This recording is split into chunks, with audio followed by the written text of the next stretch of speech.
With just 2 weeks left of the regular season, we finally get a full slate of games for the first time since week 4. And with so many options, it can feel a little overwhelming.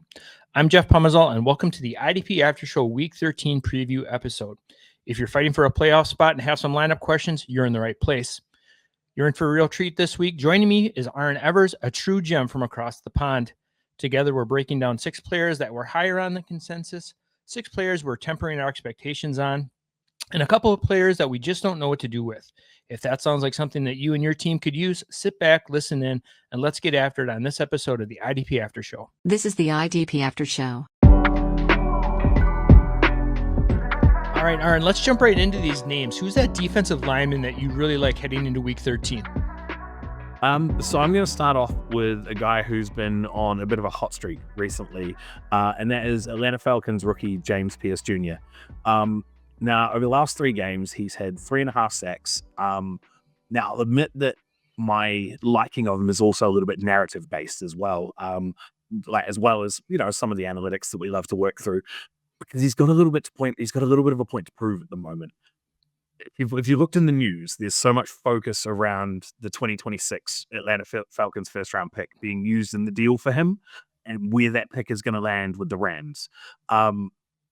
His numbers, they're not incredible if we look at the PFF numbers, but he has still got a 15.1 pressure rate and a 19% win rate over the past 4 weeks. He's had 3 sacks in those last 3 weeks as well. He's averaging 4 pressures a game. It's the matchup is it's a decent matchup. He's going up against the New York Jets. Both tackles for the Jets gave up 3 pressures last week, gave up a sack each last week. So I definitely think he's got a chance to get home and be able to sort of change the narrative around him about how that sort of Atlanta first round pick is, going to finish so high, and they made a mistake trading it away to get him and Xavier Watts. So I like this call because we've seen sacks be very streaky, and for players that go on like 3-4 game sack runs and things like that. And like Pearce is one of those players that just like, even in college, I think he was like a streaky sack kind of player, even in his college days. So, we've seen this happen time and time again. And like you said, the matchup, like the Jets aren't like got a bunch of offensive weapons at their disposal, like to beat you in. I think they're starting Tyrod Taylor again this week. So yeah, I think so. Yeah. So I like this call.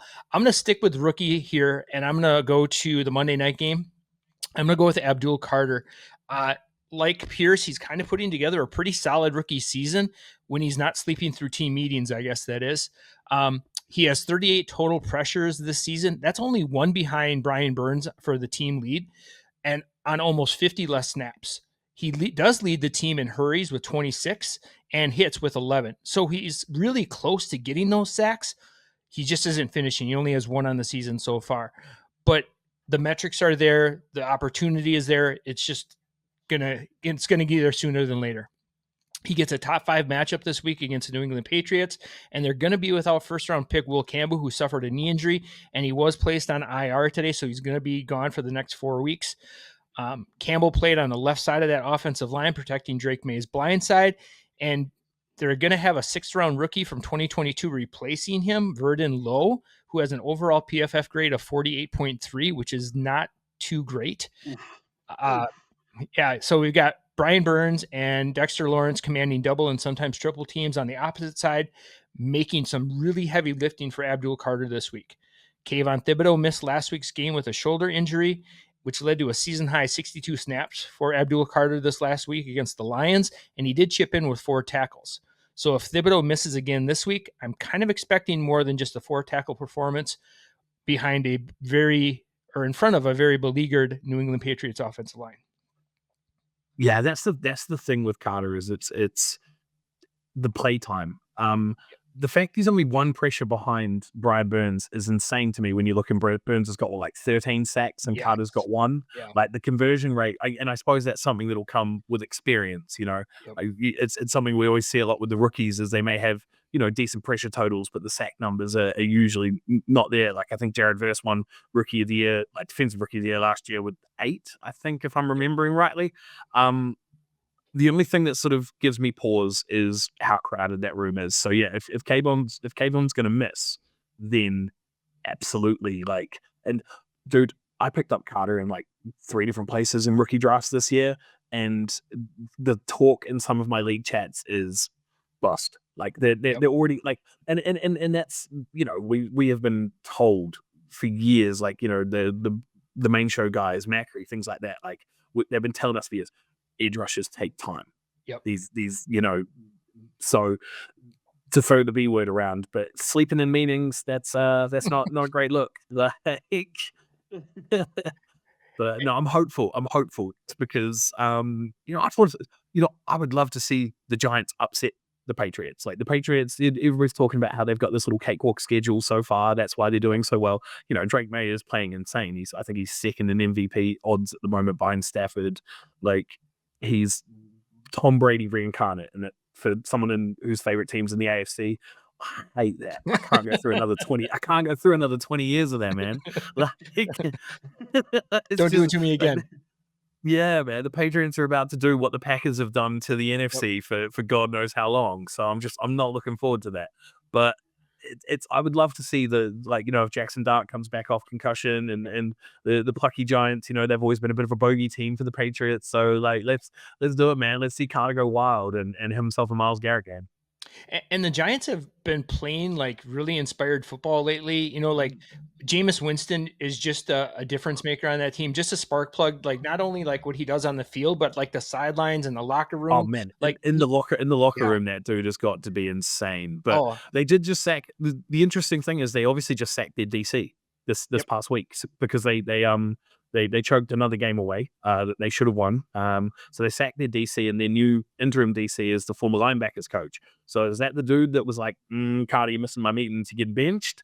Like, Yeah. what sort of narrative street are we going to walk down this week with a new DC? So hopeful.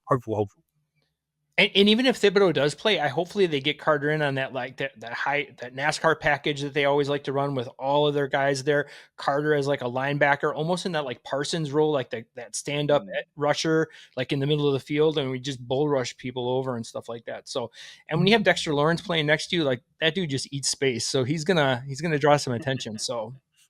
That was the comp for Carter coming out of college, wasn't it? Because he came out of Penn State, he wore number Yep. 11. It was like it was all of the Parsons comparisons. Yep. So, I mean, I just at this point in time, we're in week 13. Like, I want to see teams that have taken rookies, play your first round and second round, third round, the hell, play your fourth, fifth, seventh, sixth, seventh. Yep. Like these guys let them see if they're going to give you something. Like I don't want to see old and busted being rolled out time over again when you've got these young guys sitting on the bench, especially with a team like New York where, at the moment they're just playing for draft picks. Like they're playing for draft picks, they're playing for continuity to go into next season with. Yeah, some of these teams are in full evaluation mode, and some of the players that we're going to talk about later in the episode are definitely on teams that are in evaluation mode. See what you have, going into the, get some real NFL tape on these players, and so you can see like, is this a position we need to address in the draft or in free agency? And if it's not, let's give these guys a chance and see what they got. Well, that's the talk that you hear, man. The 2026 class is apparently massively defensive heavy because it's like purely based on the fact that it's offensive light. So, are we gonna see some guys that are gonna get replaced, or guys that are gonna nail down those positions that we really love moving forward? Yeah, there are some juicy draft pick and prospects definitely at the top of the draft. So. Well, one guy that's not in evaluation mode for a job, but he's gotten plenty of tape in the NFL is your linebacker this week. Who's that guy? Man, that's the old. Well, he's not even the old man because Bobby Wagner and Levante David exist, but he's like the other old man. And that's Demario Davis. Like I have been the bagging on Demario Davis, I reckon, for about the last 5 years, saying he needs to be put out to pasture and things like that. Like I remember in some of the doc preps I did in bygone years for the guys, I would add little jokes in about how he's too old and needs to give up. Then I went and looked at his pro reference page, and he's like a month younger than me, and I'm like, maybe I need to be put out to pasture. But so he's been the same again. Like he's been so steady. In 11 games, 8 of those 11 games, he's had 9 or more tackles so far. New Orleans themselves, they can't move the ball at all on offense, so they are constantly chasing points. Opponents get to lean into the run game against them. He's got 14.5% tackle rate on the season. That gives him a tremendous floor. Miami, since the Tyreek Hill injury, have centered their offense around Devon Achane. And don't get me wrong, I don't expect to see, 36-year-old Demario Davis run any foot races against, a guy who was like an Olympic trials track star, but Miami plays enough over the middle through both the run and the pass to allow Davis to have like a solid floor game. So I'm sitting here looking at him and I'm like, let's slam him in. He's been great all year. He's been a top 10 linebacker in scoring already so far this season. And I reckon he'll still give you at least a low end LB1, like mid LB2 performance this week, just based on volume alone. Well, then, and just having the knowledge to diagnose plays, like he and Bobby Wagner, Levante David sometimes put themselves in just position, like athletically, they're not going to get it done anymore, but like the mental part of the game, the pre-snap alignment, they're just going to put themselves in great situations to make plays. And if that gives you like 2 or 3 more tackles per game, that's a difference between an LB2 and an LB1 week. So definitely firing him up. 100%. And the thing is, he's always been a good tackler as well. So it's and that's where you're getting those solos over the assisted, like especially like you say, getting yourself in those positions to make those tackles. In some of these leagues, it's a difference between a whole point per tackle. Yep. Because it's just I think I need to not be such a hater to the old men when I realize that I am one myself now. So that's right. This is how we get these players fired up for our lineups, is by calling them out. They often watch the show, they comment and stuff like that. And so especially when we get to the fade section, that's when we really get some heat. So I'm consistently going back and forwards in my DMs with NFL players, about how poorly they performed in that. Yeah, because that is the thing that we always advocate for as well. Tag NFL players when they do not. No, don't do yes. that. Because they care about our fantasy lineups. Oh, they care about your parlays and they care about your fantasy lineups. Your $100 bet that you just lost is like nothing. They're not going to care. Yeah. So worst people in the world. We're degens in the biggest way. All right. Moving on. My guy is Bob Spillane. He's coming off kind of a down week. And with no teams on a bye this week for the first time since like week 4, it might be tempting to send Big Bob Spillane here, but I'm warning you not to do that. Spillane right now is 9th in points for linebackers this season in Big 3 scoring with 157. He's got 95 tackles, a sack, a forced fumble, and 2 interceptions. He's been great also in my D-up lineups this season, and as a linebacker that I was consistently hammering like in the 3rd round of drafts. Spillane kind of had like a clunker last week in week 12 versus Cincinnati, where he only had 5 combined tackles. Spillane has had a couple of games like that this season, but after each one of those clunker games, he's had a really nice bounce back game. So last week clunker, this week we're going to have a nice bounce back game. He does get a great bounce back opportunity this week against the Giants, who are surprisingly a top 3 option for opposing linebackers this season. I would not have expected that. Last week, the Giants played the Lions, and the Lions play a lot of three linebacker looks, the most in the NFL, and all 3 linebackers had at least 6 or more tackles. We had Jack Campbell had 11 tackles last game. So looking at that narrative, a lot of opportunities, and the Patriots do not run a lot of 3 linebacker looks, so that's even more opportunity for Spillane. Not really sure how this game is going to go with a decimated offensive line for New England. And like we just mentioned before in the earlier take, that the Giants have been playing some inspired ball. So we could be kind of in for a treat on some Monday Night Football here for a change with the Giants and Patriots game. The thing about Bob is Bob. Me and what about Bob? Isn't that it's a movie? Not great, Bob. No, the thing about Robert Spillane is I've kind of always just sort of lumped them in as one of like those those cliche lunch pail linebacker guys, like him, Cody Barton. Like it's those white 260 pound. No, they are though. They're like, I know. I'm just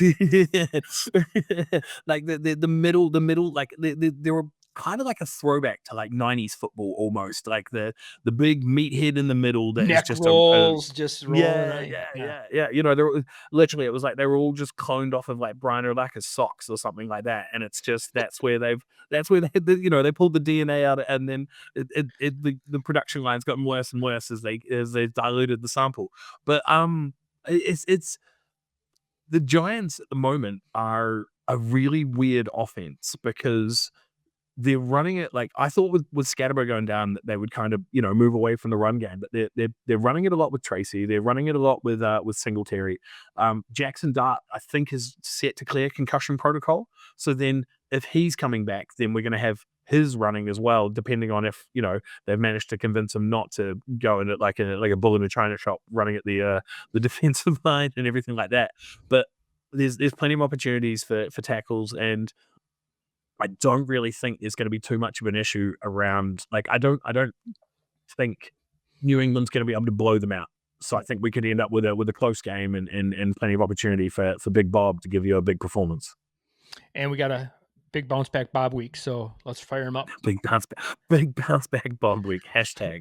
Yeah, let me see that trending. Let me see that trending.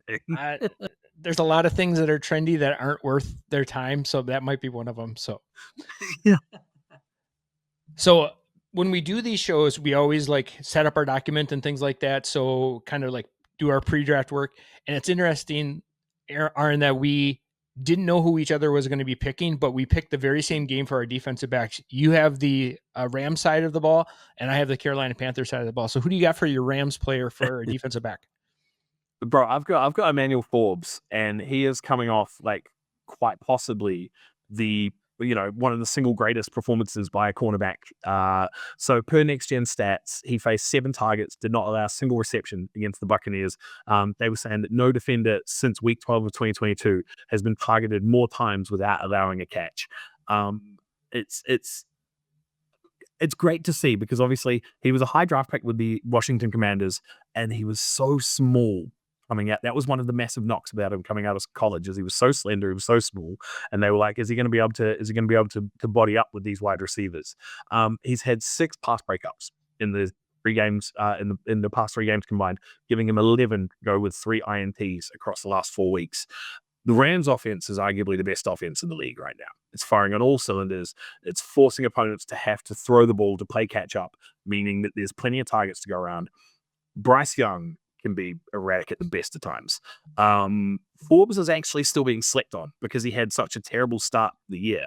So before week, I was looking at it earlier. Yeah, so before the bye, so the week 8 bye, he hadn't posted a game over 8 points this entire season. And then if you look at the log for the past, since the week 8 bye, he's gone 23.2, 14.5, 9.75, and then the 30.35 explosion that he had last week. So I actually was able to. So Johnny has got his little CB only sicko league. I got Forbes last week on the waiver wire before his explosion. Like that's how slept on that he's been. That he's still out there.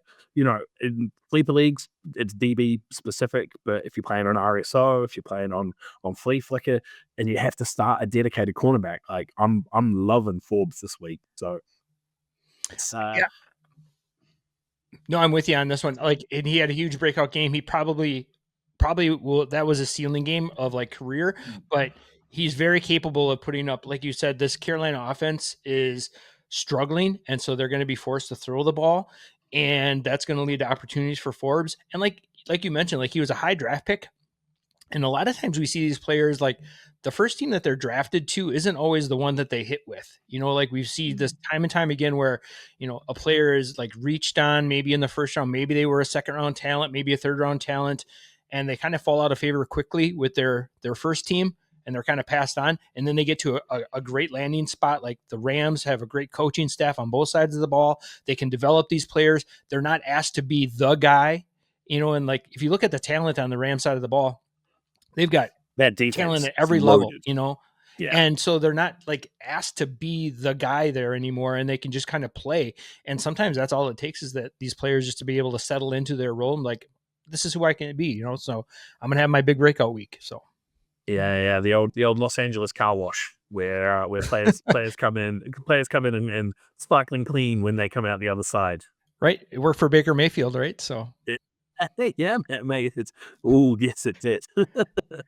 So, all right, I'm going to go to the other side of the ball this week. And I was really liking the season that Tre'Von Moehrig was having, but then he had to go and get suspended ahead of a great matchup with the Rams. We've had a lot of weird suspensions this year, like between Spitgate and ball punch gate and all this kind of stuff. It's been a weird couple weeks here. So bro, that was the wildest. That was the wildest play. Like when I like watching like because you didn't see it happen like in it was only when it sort of popped up on the post game after yep, Jennings went up and like smacked him in the head, and then they yep, like showed it back, and I was like, oh, that's not even like I was expecting to see like in a pile where like an arm yep, comes down or an elbow yep. comes down, but he literally like squared up and just like fully Yeah. he went Eric what is Cartman it, the speed. Rochambeau'd him. Yeah, like he was just Yeah. like, yeah. It was like, oh, okay.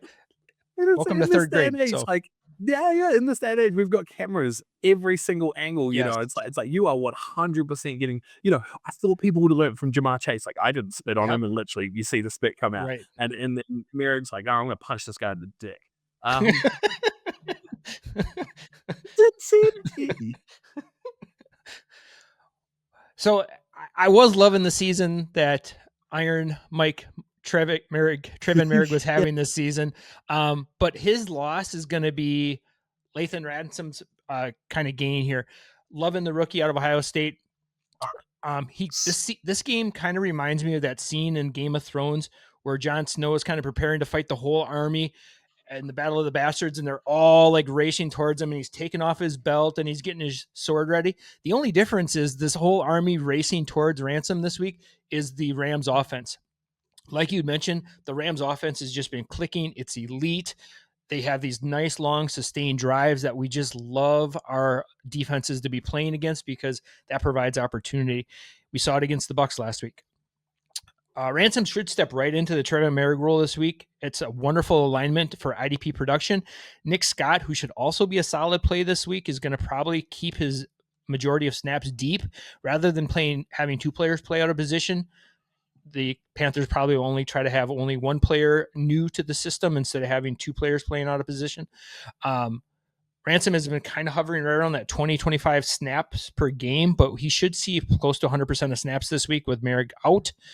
This defense has just literally been gutted, especially at the linebacker position with Christian Roseboom, Trevin Wallace, Clouden Shurless is possibly going to be missing a game with injury. That's going to be leaving their fourth and fifth string players, Chris Barnes and Bam Martin Scott, at the second level.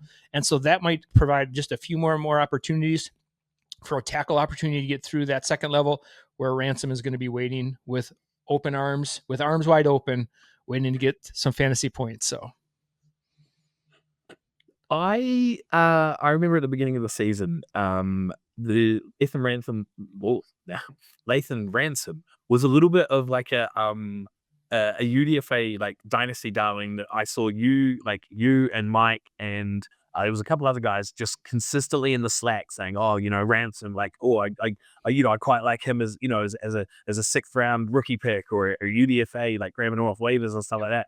So I went diving, I went dumpster diving in all my dynasty leagues, and I tried to grab him wherever I could and stuff, and I was really excited, and then he did nothing for like the entire season, and I was like, "Why am I holding this guy?" And I was like, "Oh yeah, because we got taxi squads."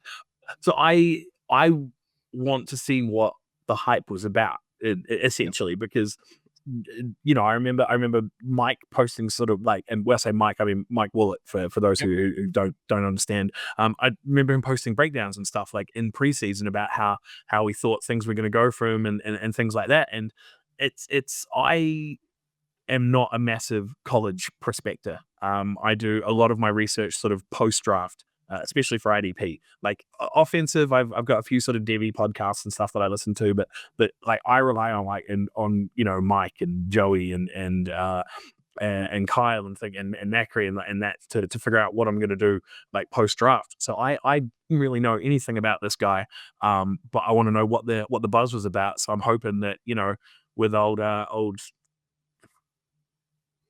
I'm like Merrick gone.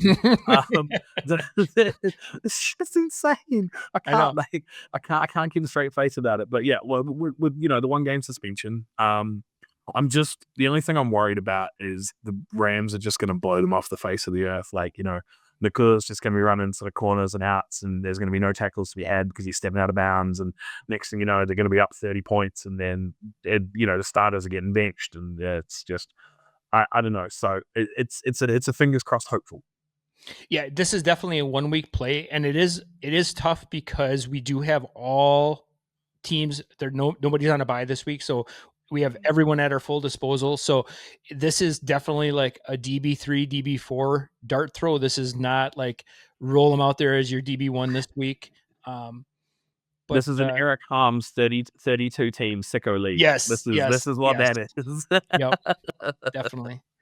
But I do think, like that defense is just so void of playmakers this week. I mean, there's a chance that Wallace is going to come back this week. I think I saw a report about that. But even still, they're really gutted, and Merrick's had a great season regardless. And like we mentioned last week on the show, sometimes it's not about the name on the jersey, it's the position on the field. It's the role. Yeah, exactly. And so if we can see a player like Merrick, who's had a solid season all year long, and now all of a sudden this other player, Ransom, is stepping into his role, there should be similar production from him. So, I'm gonna trust the process here a little bit. And in my leagues that I start 3 or 4 defensive backs, I'm gonna probably have Ransom out there once or twice. So, yeah, nice. All right, just to quickly recap some players that were a little higher on this week at the defensive line position: James Pearce Jr. and fellow rookie Abdul Carter. The solid vets at linebacker with Demario Davis and Big Bob Spillane, and a little rookie flavoring for our young player flavoring at the defensive back spot, especially in that Carolina and Rams game, Emmanuel Forbes and Lathan Ransom. So now we're going to flip to the other side of the coin here, Aron, and look at some players that were fading this week. And this is always kind of dicey because we try to pick some names out that aren't like obvious, like, oh, he's like ranked 48th, I'm going to fade him this week. So, that's not going to do many people any good. So we're going to pick some names who are probably a little higher in consensus that might be a little like lightning rod, a little poster board material. And I know all these players are going to be listening to the show and get fired up this week. So maybe a little reverse psychology. But who is that first defensive lineman that you were kind of fading this week? It's Myles Garrett. No, it's not. But you probably should because he's not consistent. No tackles. No, it's the fact that he's had 13 sacks in the last 3 games, and can he really keep that up? Yes, he can. He's 100. He's 100% going to break the sack record by Christmas. It's insane. No, that's not my fade. I don't know what they do with him then. But my fade is Dallas Turner. It's the Minnesota Vikings, the young phenom edge rusher that we have been hoping to see, and he's finally started to get a little bit of a breakout. He's if you listen to the main show, Bob waxed poetically about him after this last week. He's been an Eddie love child since he was drafted. I'm fading him this week because both his usage and the matchup worry me. One of those, Jonathan Grenard was practicing limited, so we have the possibility of a return there. When both him and AVG are both healthy, Turner sees his snap counts become limited because the Vikes are utilizing packages that pull him off the field on obvious run situations, limits his tackle upside, limits his sack upside. He doesn't have the baseline that some of the other edge guys will have. If you're not getting a sack from Dallas Turner, then you're not really getting much from him. In the games that he's had, explosive games so far this season, 16.25 in week 2, 10.9 in week 7, 27.35 in week 11 against the Bears, and then last week against Green Bay. Every one of those weeks has required at least half a sack. That's obviously the nature of the edge position. That's how these guys score their points. They get to the quarterback, but don't think he's going to get to the quarterback this week is the problem, because it's the matchup as well is worrying me. He's playing Seattle. Seattle gives up the least amount of sacks to anybody in the league. They have the least amount of sacks on their quarterbacks on the entire season. So matchup combined with the fact that he could see, I'm not necessarily expecting him to get benched and have a 30% snap share, but he could see a much reduced snap share if Grenard plays. The thing is, even if Grenard doesn't play, I'm still not massively trusting him because of that Seattle matchup as well. So he's been amazing for the past 2 weeks. You've rolled him out. You've been really, really happy. And I'm definitely going to roll him out again next week against Washington. But just this week specifically against Seattle, I'm going to sit him down and look for another option. I think you nailed it when you mentioned the Grenard piece. Even with Grenard in or Grenard out, last week he only played 38 snaps. So you're looking at almost like that sack or bust mentality with him in this play. And like you said, this is not the team to like go in on, especially on a week when we have everyone available to us, even that guy, Myles Garrett. You might want to play him over him, but it's just kind of one of those things like there's better options. Yeah. So that's not a bold take. So Bold take. Jeff yeah, plays Myles Garrett over Dallas yeah, Turner. yeah. Speaking of D up, like if it wasn't for Myles Garrett, man, that guy is like carrying like teams right now, like I single-handedly, just wanted like to actually come with me if you want to win. Like it's gross. I wanted to mention this because every time I see an update on DR, all I see, like, I feel like I've been smacked in the face and I've got blurry vision because all I see is your name just multiple times. Like, are you buying a house next year, like another house next year It's because all of your DR? Photoshop. It's all AI. It's not even real. So This is let's like, you are literally the reason that people are coming to this podcast. They're like, bro, Jeff is in the money. Like, no, who would have they're thought definitely not. draft Myles Garrett and win? Like, Yeah. just the strangest strategies. It's crazy when you start looking at like the roster construction of like the top 10 teams. It's Myles Garrett on the far left-hand side of everybody's roster. It's like times two, times two, times two. And it's really like cheat code because he's had games like he's had 2 games this year that's been 80 plus points. 60 Like, points. Yeah, yeah, yeah. it's nuts. It's crazy. So I don't Who know. would have thought We're gonna have to draft keep good riding the players? train. Let's go. Yeah, draft good players, score lots of points. Like, they're Yep. conundrums. Yeah, and don't draft players that get injured, and you're fine. That's all you have to do. So Yeah. like it's easy. Thanks for my Nick Bosa teams, man. Thanks. Yeah. Hey, I'm there with you. I've got on the other side of my draft teams. I've got a lot of Nick Bosa teams. Andrew Van Ginkel's kind of been stinking it up for me. So yeah. But all right, I'm going to stick in the same game for my defensive lineman, and this has more to do with the matchup than anything else. Like the player, hate the matchup, Uchenna Nwosu. If you've listened to the show at all this season, you're probably familiar with me fading my defensive lineman against the Minnesota Vikings lately, and that trend is going to continue this week. Uchenna Nwosu has been kind of also at a little bit of a cold snap, playing fewer snaps since the bye in week 8. Before the bye, he had 46, 51, and 58 snaps.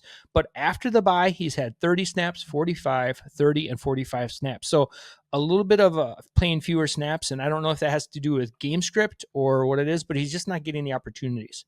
He had a great matchup last week with Tennessee to come away with a big game, and he came away with only 1 tackle in 45 snaps. So even like the floor is low right now for Nwosu. Fantasy Pros right now has him ranked as the defensive lineman 23, and that just seems really high, especially with a full complement of teams playing this week. Minnesota has been giving up an abysmal 7.9 tackle opportunities to opposing teams, and up until the 5-sack performance by the Packers last week, they weren't really giving up sacks either, just because their offense wasn't on the field. This week, Sam Brosmer is maybe possibly under center, and I don't know if it can get any worse than JJ McCarthy, but it might. This offense looks like it can't sustain drives right now, and without those long drives, these players just can't score for us, and they're just like us. They're just watching the game at that point. I almost wanted to double down this week and take Devin Witherspoon as my fade at the defensive back position, but we needed to mix it up just a little bit. So you're going to have to stay tuned for just a few more minutes before you hear about the fade at the defensive back position. But Nwosu is like kind of on a downward cold snap right now and a poor matchup. That's 2 strikes for me. You're out, buddy.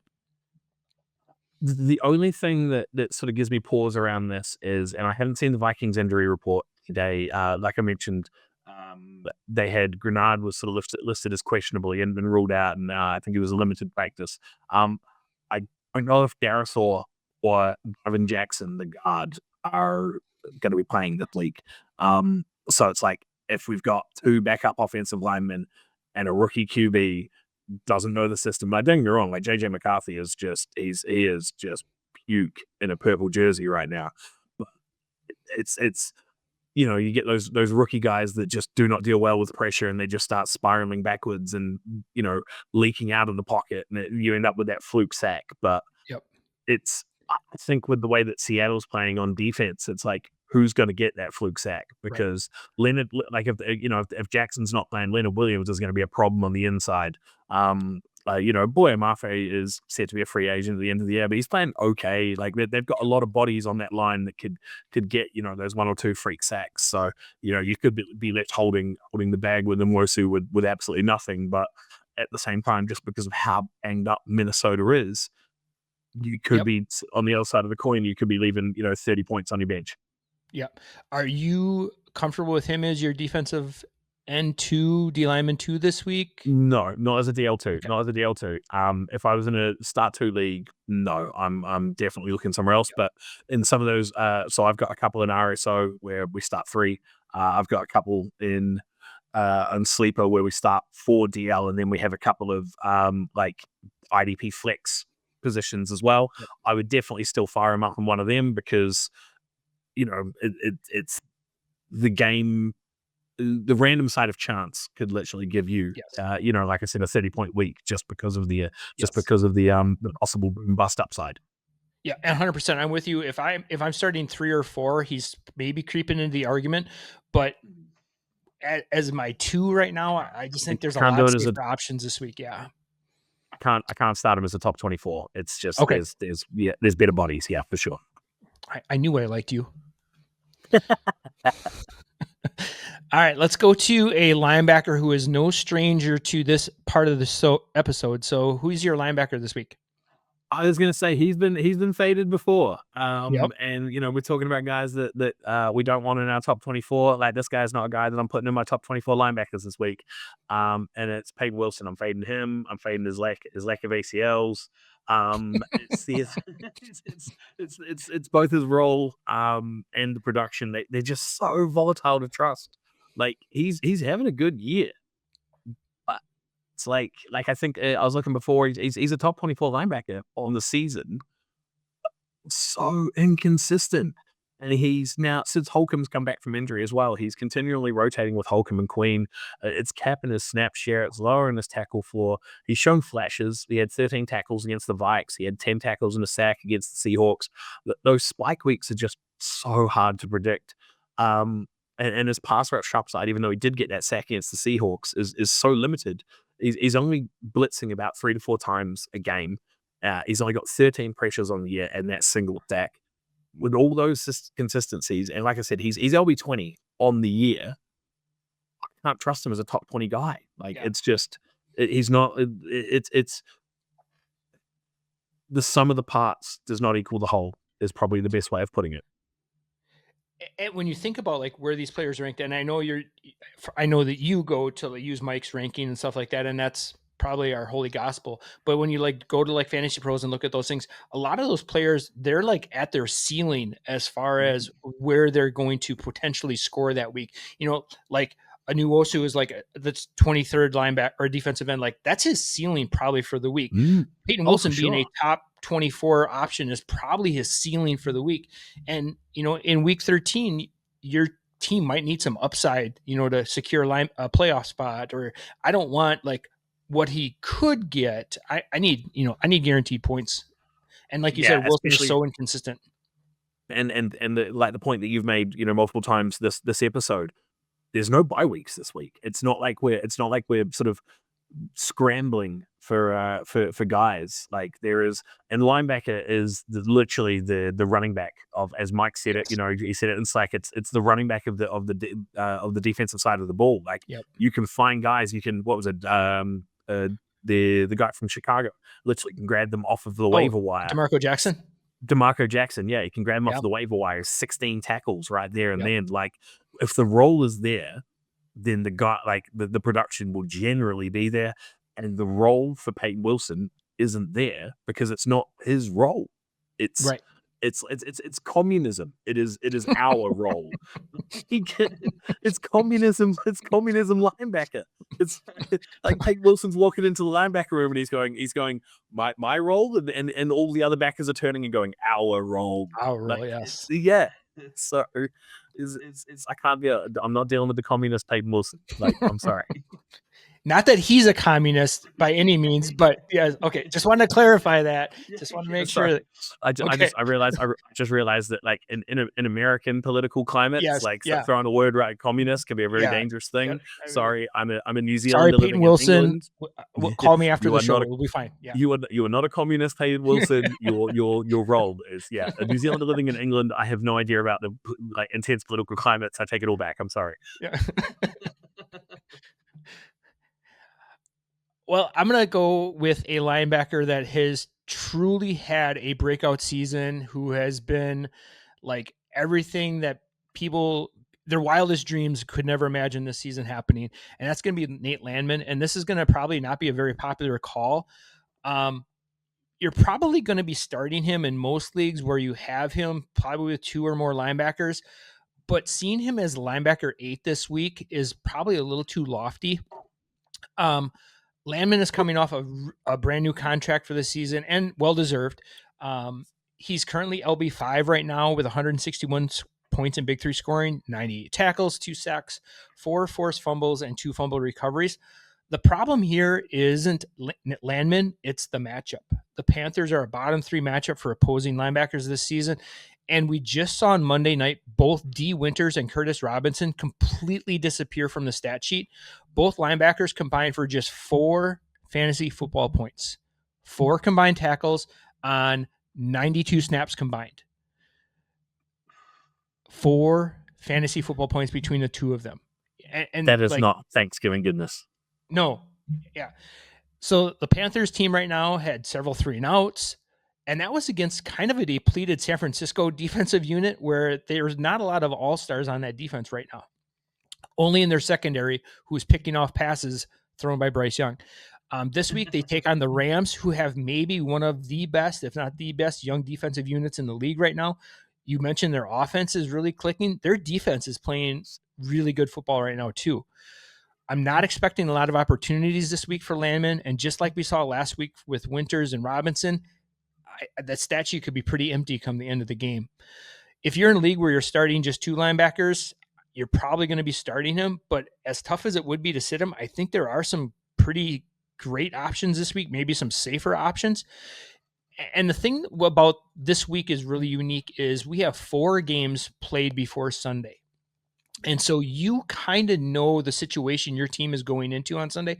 A lot of times we only have 1 game. And so you're like, I don't really know if I'm chasing this week, if I need upside, if I'm safe. But this week with 4 games being played, there's a really good chance you know what you need Sunday morning. And so if I just need safe points this week, go ahead and start Nate Landman. But if you're like chasing, you're behind, maybe Jamar Chase blows up on Thursday night and you're like, oh, Jamar Chase put up a 40 burger. I need some upside.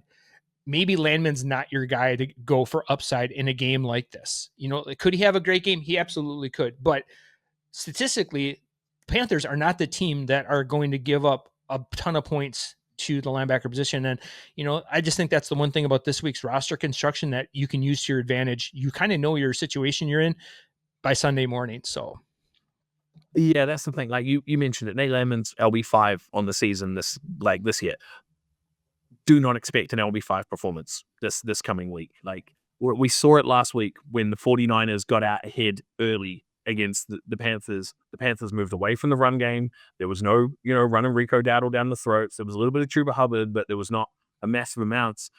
And it just dried up all of the fantasy points for the linebacker position because it was Bryce Young dropping back and throwing to the DBs. Like, so Jair Brown had a career game. yeah, exactly, man. Like, and that's with like no pressure from, no pass rush that the 49ers have no pass rush. Well, they do. They're on IR. Right. And like, you want to talk about how sort of deficient their defense is. They literally just signed Eric Kendricks. Like Eric Kendricks has been like, yes, the practice squad, but he will play this year. Like that's what they're doing in 2025. They're signing Eric Kendricks. That's how like lack of bodies there is in San Francisco. That is not a problem in LA. Like there is bodies. So yes. it's and that defensive line is fierce, man. So it's like even if they're giving the ball to Rico, they're giving the ball to Chuba. Like, are we sure they're getting to the second level? Yeah. So it's it's just the fact that Landman's been great. Like he's been phenomenal. The guys called him, this year's Zach Bourne. Yep. Well-earned 3-year contract. Congratulations, Landman. But just this week, like you're looking at them, you see in that lineup, you see that little green 5. Like if you some of the platforms will see as you're like the higher they ranked are, the deeper the green. You're seeing that, and you're like, oh, I've got a top 5 linebacker. No, not this week. You don't. Well, Yeah. presumably, I can't right. actually see the future. Presumably, you don't. So don't operate your roster construction that way. Looking at that, going right, my LB1 is absolutely locked in with Nate Landman. That's 15 to 20 points this week because that's what he's done on the season. If you get double digits, be happy, man, and look for that variation upside somewhere else. And I do know that some of our listeners play in like a one like defensive or one defensive line, one linebacker, one DB start, and so maybe those are the types of leagues where like Landman, like he might not be a set it and forget it type play this week just because of that reason. So just a cautionary tale. Drop your kick, man. Drop your kicker, put Landman on the bench, and then and then grab Blake Cashman. Play Blake Cashman this week. So yeah, I heard he's having a pretty good season too. I heard that he's finally become reliable. I thought he'd been reliable since like 2023, but that's just me. All right, let's flip to the defensive back position, and this is a position that killed me last week in my leagues because I was so sure with the decimated like defensive line unit, the linebackers for the Bears being hurt, that the secondary was just going to feast. I'm talking to you, CJ Gardner-Johnson, but who's a defensive back that you got fading this week? So you're talking about CJ Deuce. Do you know who the safety for DB8 on the season is right now? Do you know who it is? It's Kevin Byard. I did not know that Kevin Byard is the safety for DB8 until I went looking at who I'm going to fade. Like, that's crazy because he's only had 4 performances all year of over double-digit points, over 10 points per game or more.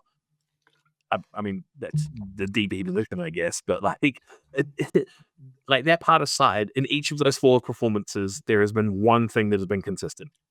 He's picked off a pass at least once in those games. If he has a big game, it's because he's grabbed an interception. So who came in the Vegas game? You know what also is crazy? In those same games that he's gotten a pick, he's gotten at least one pass breakup on top of that pick. So he's gone and compounded an already good game and made it a great game. All the games that he's got no picks, he's got no pass breakups either. So he is literally the most feast or famine dude out there right now. Who are they playing? The Bears had the Eagles this week. Jalen Hurts, he has thrown 1 interception all season. He's got a 17-1 touchdown to interception ratio. It may be Thanksgiving, but Kevin Byard is going hungry this week. It's all famine. He's feast or famine. He is not getting that Thanksgiving feast. There is no pumpkin pie. It is just, he's getting, I don't even know. What do you give to the person who you don't like at Thanksgiving? Like, what do you guys door? All that's coming to mind with you is meatloaf, but that's not even. Everyone had meatloaf. I know. We got to get you to send you. Yeah, it's just he's been so like I don't know anybody that like I had to look through. I went scrolling through my main league, and I went back and I looked at the team that had Kevin Byard on it, and I saw the little green 8 beside the well, actually it was a 4. It was a green 4 beside the S, and I went back and I looked at his weekly logs, and the guy's played him once this season. So obviously the guy who rosters him in my main league has not been able to trust him. So it's like, if you can't trust him and you're rostering him, like, well, what are we doing? And the week that he played him was against Baltimore, and he got 6 points. He got no interceptions. He got no pass breakups. So it's just is all revolving around his impact on the pass game. And Philly just doesn't pass that much. Hurts. He's not an amazing quarterback, but he doesn't make a lot of mistakes. So there's not really going to be much for Byard to capitalize on. And being that he plays so deep, he's not really going to be involved too much on the tush pushes, so he's not going to be able to even get tackles in that regard. That's it. Saquon Barkley running into the back of his guards. It's not going to be Kevin Byard making that tackle from 30 yards deep. But it's just not happening. To his credit, though, he's played 100% snap this season, and that's what we love and we chase. And maybe that's the reason that he is the defensive back 8 on the season, because of just the volume that he's been out there. He's been phenomenal for the Bears, but it's just, Yes. I do not know how you can trust him for your fantasy teams. I'm with you. Another player I can't trust this week is having a great season, and I know that Addy really likes this guy, is Cole Bishop. He's had a great season this year, breakout second-year pro from Utah, but he might be running into a little bit of a down game this week versus Pittsburgh. Cole Bishop is the defensive back 11 over on Fantasy Pros this week, and like we mentioned, that's probably the absolute ceiling game for him this week. He's going up against a team that has been in the bottom 3 for opposing tackle opportunities to the safety position all season long. Last week, we just mentioned it.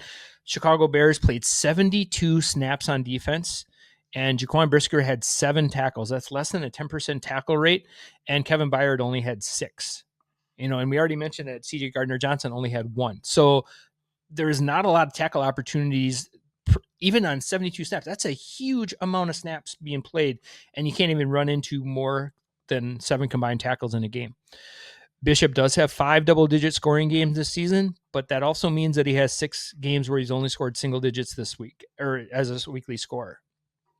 If you're looking for upside this week, I would probably play the Kansas City defensive backs against Dallas this week. Trent McDuffie makes a really good call. Even Mike Jackson for the Carolina Panthers with a injured J.C. Horn is probably going to have a huge game against the Rams. There's just too many options right now and too many great matchups this week to play a really inconsistent player in a pretty poor matchup. So for me, Cole Bishop is going to be my fade this week. Dude, you are looking to get replaced for next season. I know. Like the guys, first you're fading Landman, then you're fading Bishop. Like you're just coming for all of their dudes. Like the writing's on the wall already. So I just, I'm going down swinging. Josh is going to be on Indeed the moment week 18 hits. He's just going to be like replacing you in an instant. Well, he's already going to call me into the office next week. We already have a meeting set up for next week, so I don't know what that's going to be. So maybe the week 14 preview episode is going to be with somebody else. So that is a long drive to get fired.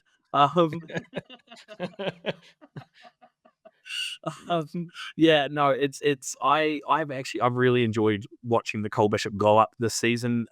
He was a guy that the main shows guys were really, really high on last year as a rookie. He'd been rising up the ranks and everything, in the sheets, and then he had a really poor rookie performance. And it was sort of coming into the second year, and then we were looking at this, like the safety class coming in, and I remember asking the question, I was like, how do we feel about like those safeties from last year, the Hickses, the Bishops and stuff versus the Malachi Starks, the Eamon Warries, the Xavier Watts, the Lathan Ransom. That one's going to get me, man. Lathan Ransoms. I know. I really slow down when you say it helps. Yeah, how they were going to stack up. And Bishop has just been, for safety, like you mentioned the 6 good games, 5 bad games, or 5 good games, 6 bad games, something. That's DB. It is, and I'm talking out of both sides of my mouth when I've just gone and said fade Kevin Byard. He's only had 4 good games. Like it's just, we're gonna keep flogging this dead horse of there's no teams on bye this week. You have options, and the guys that you have rolled out as your top 6, top 8, top 10 guys, if they're not going to be performing as those top 6, top 8, top 10 guys, go find someone who will, because you've got the opportunity to do so this week. Yeah. One of the best things you can do is if you're in a bind, John Macri does the performances against for teams and things like that. That's such a gold mine of a sheet.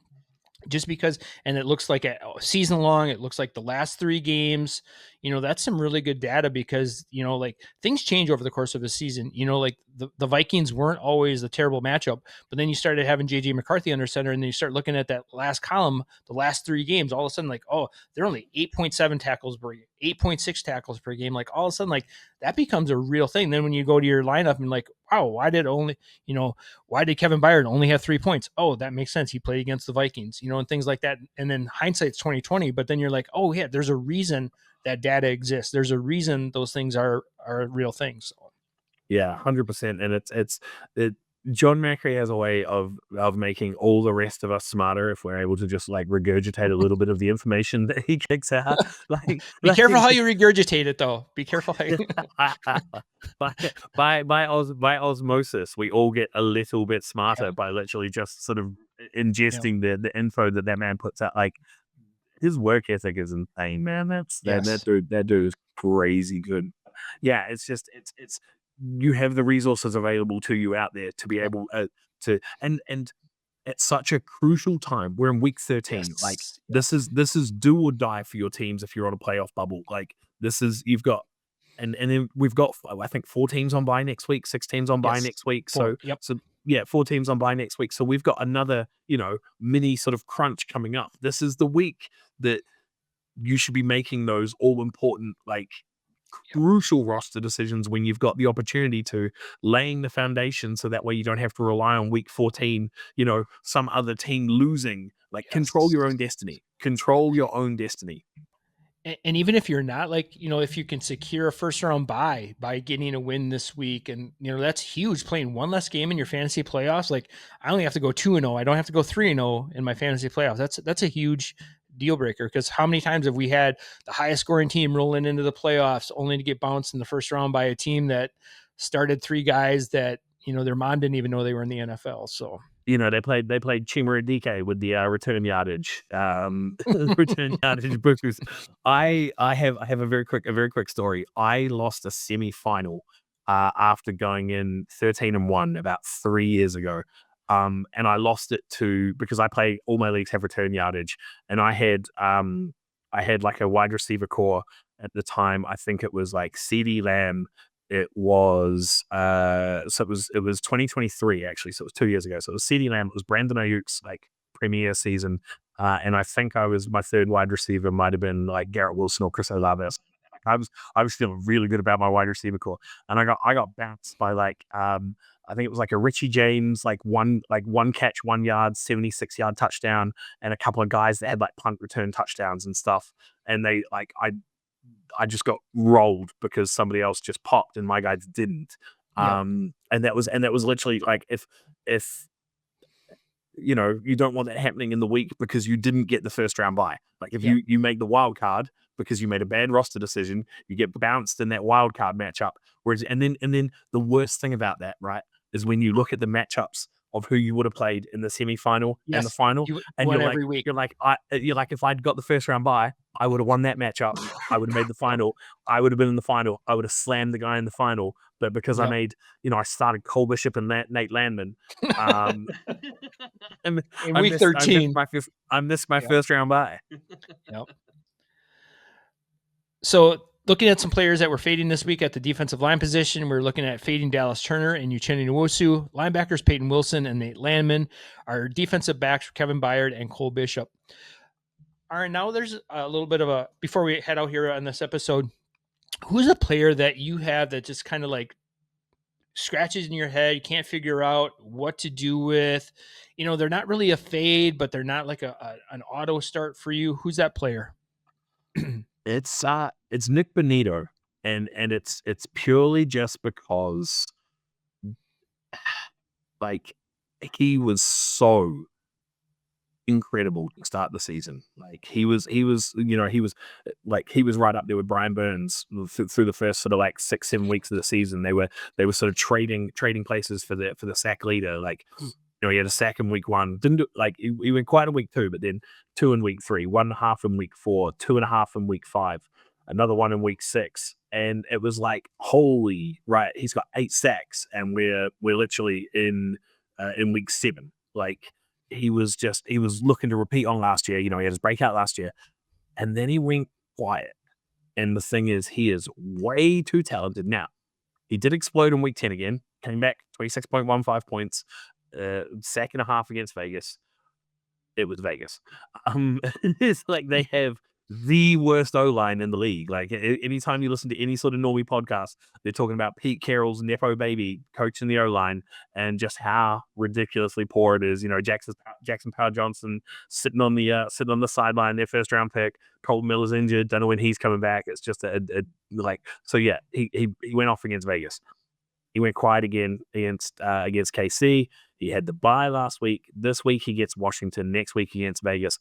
I really like, and the thing is, you're not sitting Nik Bonitto. No. Nobody is sitting Nik Bonitto. Like it's if you're sitting Nik Bonitto, get help. Like you're playing the wrong game. Like, but it's like it's. Am I trusting him as my DL1?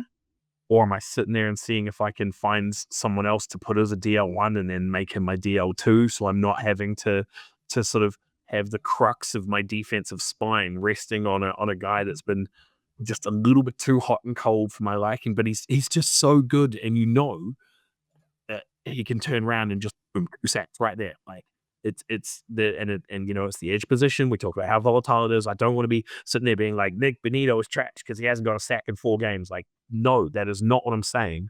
I'm just saying I am confused because he was a guy that has been so consistent historically, and he's just lost that consistency a little bit.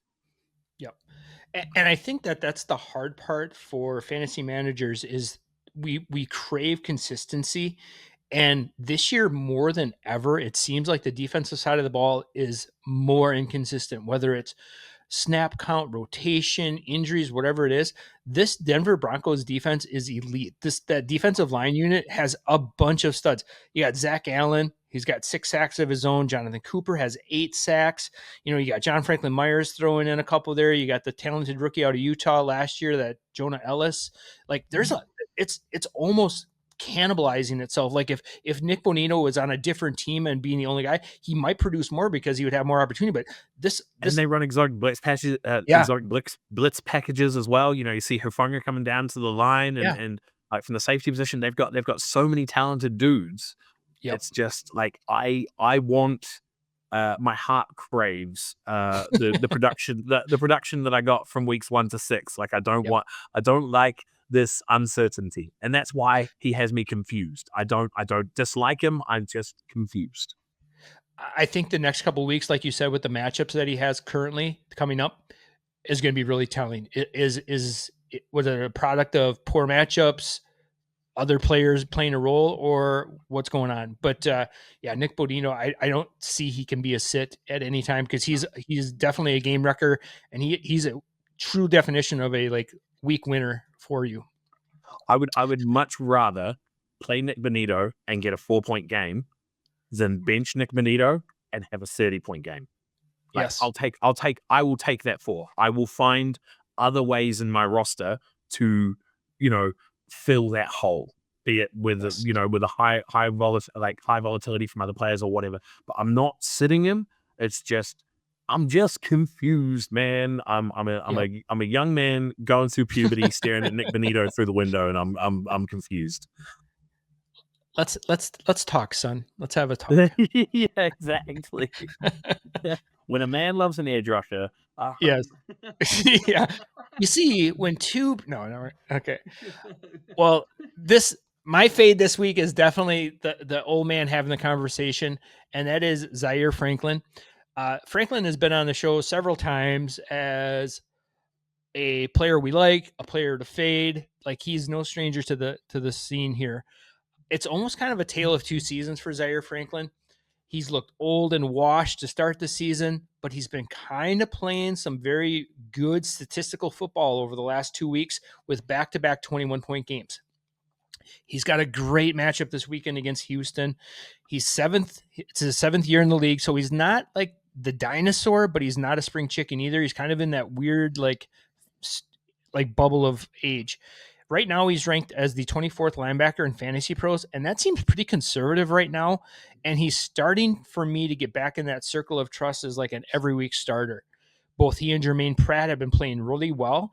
And this is when we saw him scoring really well last season when both he and EJ Speed were scoring extremely well. Both of them finished as top 10 linebackers last season. So maybe between having a solid running mate and getting kind of past that ankle injury, he's starting to become that like auto start that we all drafted him to be. I know I was really high on Zaire Franklin this year. I thought he was going to be the repeat for the LB1 this season. There was a time when I was like trying to get rid of Zaire Franklin, but now it's almost kind of come full circle. And I'm almost like, I'm ready to be hurt again, kind of moment where he's like, like I just can't not start him because he's been so consistent and he's got some pretty good matchups. So I think the next week or two is really going to be really telling for him on my fantasy roster going into the playoffs, where we're going to be sitting with him. Yeah, and it's like I'm glad you mentioned Jermaine Pratt because like last week they played 83 snaps on defense against Kansas Yes. City, and and Pratt had 20 tackles, Yeah. 20 total tackles. It's I look at the log there for Zaire Franklin, and the improvement has come with the addition of Pratt from Yep. Cincinnati, and I think you hit the nail on the head there with questioning, does it come with a solid running mate? We've seen the best of Zaire Franklin when he's had someone solid to operate Yes. beside him. So it's definitely I don't think we've got the Shaq Leonard replacement where he became the locked and loaded LB1, but I do think you can now put the trust back into him and then slam him straight into your lineup, and like he's almost becoming that set and forget guy again. Like he may not be Yes. LB1, LB2, but you're putting him in and you're like, right, where are my other holes? Like I'm not Yep. worried about. And Houston, I think I saw CJ Stroud's still in the concussion protocol. So there's a possibility he'll be cleared for the weekend matchup, but it could be another week of Davis Mills. But they have been utilizing Woody Marks a lot. It's not like he's an exceptional talent. Like they're still utilizing the running backs in the pass game as well. So there's still plenty of opportunities for Yep. the linebackers to be able to pick up a lot of points. And then, like you mentioned, they've got a good run. They've got Jacksonville, Seattle, San Francisco, and then Jacksonville again in the final week. There in week 17. So it's definitely now at a point with Franklin where you can just sort of like, pop, you're in my lineup, and let me go see what other problems I need to deal with, like what's going on with Nate Landman. No, I just want to sort of reiterate that because we've made a lot of jokes and everything like that. Like if like, especially from my perspective, if I'm fading someone, I'm not saying that like he is a must sit. Like it's more just Right. what he's done. Like especially for the fades, it's Yes. do not expect what they've done so like up to this point to continue this week. It may happen next week. It may happen the weeks Yep. after. But just for this particular week, I'm not as excited about the production that they have that I'm expecting from them in comparison to what they've put up before. Same thing with the guys that I like. I'm not saying like these guys are top 5, 6, 7 options. It's more just from where they have performed before this season, where they've performed earlier in this season. I am now excited about them this week compared to maybe what they have put up previously. And I think that's a great segue into like the final piece here in the closing is it's not a sit episode, it's a fade. Like, so, and it's more to do with your roster construction for that week. If you're expecting like 18 points out of Nate Landman, he's maybe only going to give you like 10 or 11 this week. So where are you going to make up those 10 or 11 other points? Are they on your bench? Maybe you substitute Nate Landman in for a different linebacker, and that linebacker can give you 15 points. Now you're only going to have to make up 3 points, and doing that can be more easily done, ahead of the Thursday games, because then you have all of the options available. And that's more what the fade is about. It's never about like, we don't like these players. We're fading them against consensus right now. Like, oh, Nate Landman's a locked and loaded LB5 this week. Well, he's really not. Like if you look at some of the numbers behind the curtain here a little bit, it's going to be an extremely tough game for him to be a linebacker 5 this week. So, or the LB5 this week, not LB5.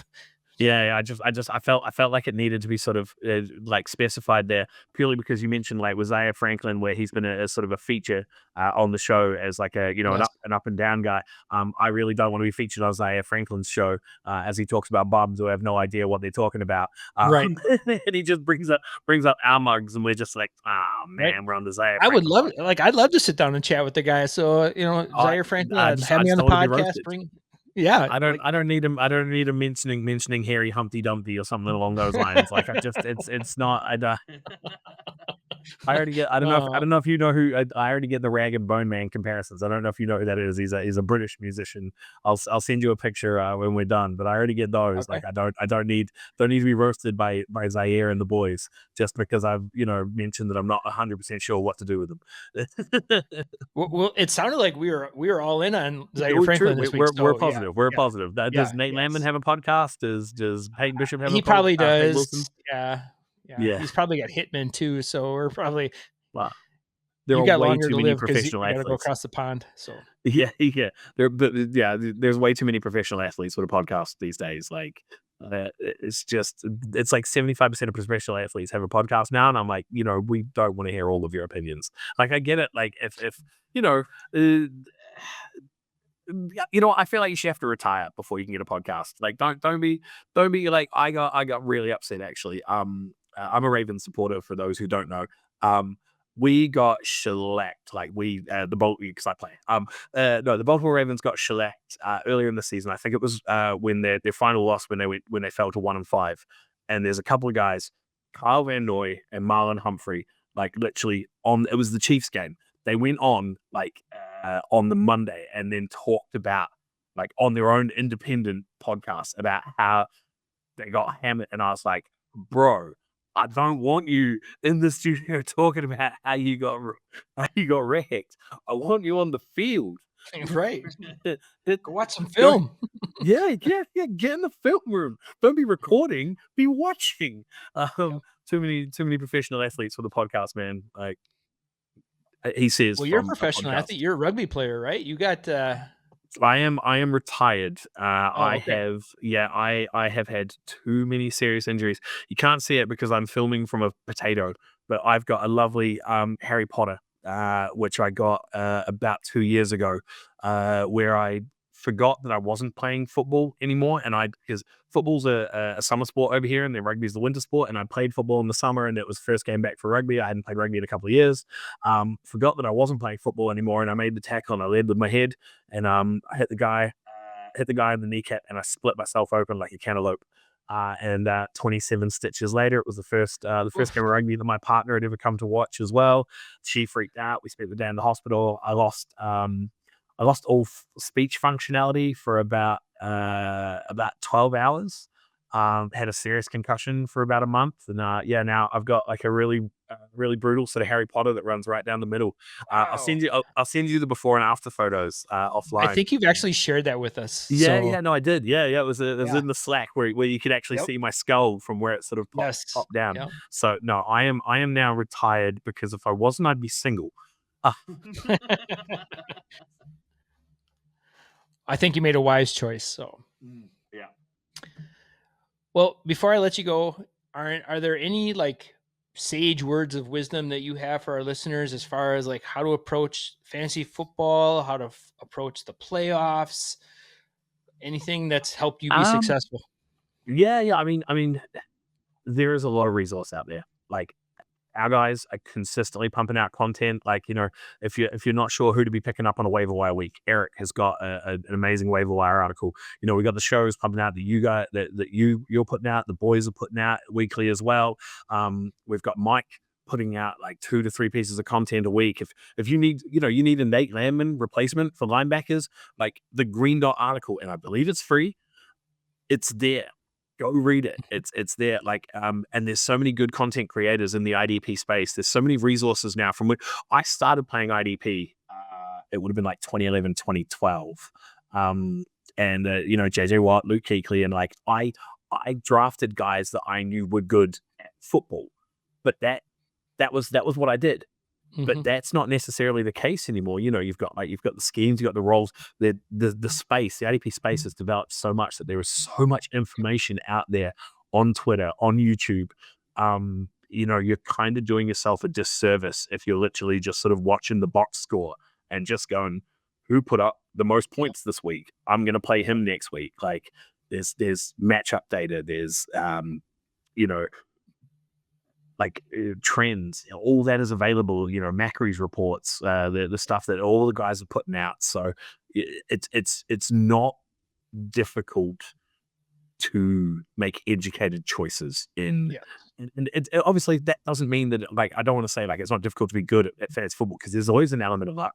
But you can still make the right choice for your lineup, even if it goes wrong. The process is right, and the resources are there for you to be able to do that.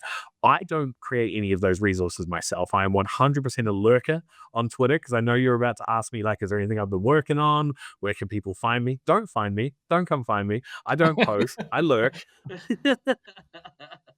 um, I do all of my posting in the Slack channel that we share. That's where my posting goes with you guys. So no, for sure, I am on Twitter. I'm at IDP Oz. I do like one article every 4 years. When Josh goes, "Hey, do you want to write an article this year?" And I go, "Not this year." But then one year I'll go, "Yes, I will." So yeah, if you think that I'm an absolute clown, come find me on Twitter. I'm more than happy to debate you about why I am, and I'll argue your point for you. No, but thank you very much for listening to me for an hour and 14 minutes. It's been a pleasure. I don't get to do these often enough, especially with you, Jeff. You're an amazing host. You're an amazing fantasy football guy, as the D Up rankings tell you. So I won't hear your humbleness say anything. It's honestly like luck. I mean, there's so many things that have just worked out the way they have to put me where I'm at with that, and fingers crossed it just kind of holds out. Like, like the winning it would be awesome, but just like that I don't know, the seeing that You want the at you the want end the of the season. accolades. You want the Yeah, it's not accolades the that are money. going to It's come not with. the money. Yeah, It's you don't care about the money. You want the accolades. You want your name in shiny lights. the first ever D Up draft. That, I mean, can't take that away from me. So Oh yes. Well, I mean, at the moment you're 1 and 2, so it's like uh Jeff, one in Jeff, one in five. Jeff, 1 in 5. 1 and 5. Okay, okay. Yeah. I was gonna say Jeff narrowly beat out Jeff, who narrowly beat out Yeah. Jeff. We'll see. There's a couple weeks left. Fingers crossed. Well, it's just Miles Garrett's got to Hey, break that mate, record. I'm God, I hope he does. I really hope he does. I Yeah. want him to get like 25, 26, and then they have to give him the MVP. Yes. But then at the same time, I also want Cleveland to do absolutely dog terrible, because how hilarious would it be if they win like 4 games and they have the MVP and the defensive rookie of the year on their team, and they still win like 5 games? Right. And they have the 3rd overall pick. So, which Yeah, is all yeah, within the realm of possibilities. So, yeah. And then they add like Arvel Reese or something to that defense, and everybody just goes. oof, oof.